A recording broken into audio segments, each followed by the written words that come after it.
Na, a mai nap február 16-a, elkészültem a területtel, össze vannak rakva a fák, össze vannak szedve.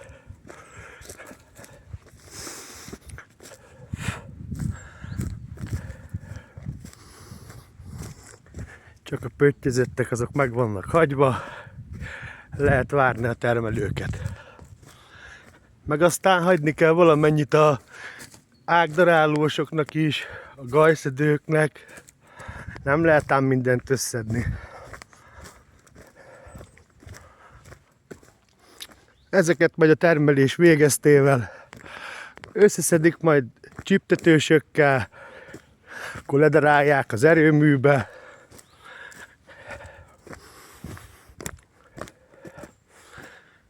A lényeg, hogy elég szép munkát végeztem, és a terület elkészült, ki van tisztítva.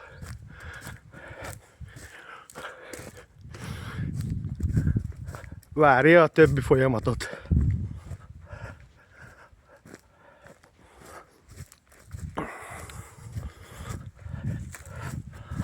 Erre végig. Már csak a csiptetőst várom. Jön, fölcsipegessük ezeket a kis kupacokat. Ne kelljen már annyit pakoljak. Ezt akkor megyek át a hegy másik oldalára, itt a domb másik oldalára, és ott is egy ugyanekkorát.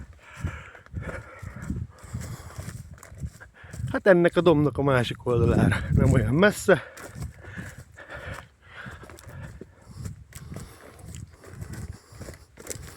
Itt meg össze van készítve a fa, kis valamennyi oszlopok.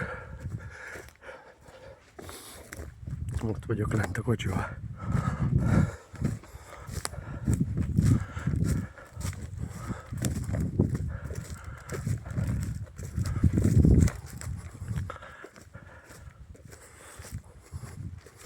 Ezt itt hagytam, hogy kár érje az erdészeket.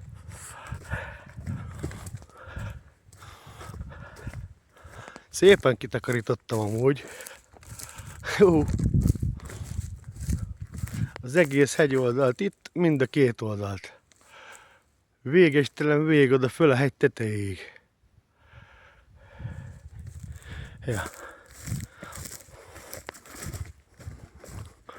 Voltak egy ideig segítőim is, de utána elkoptak.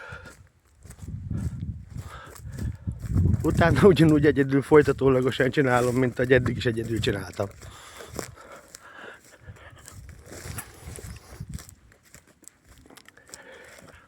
Folytatólagosan.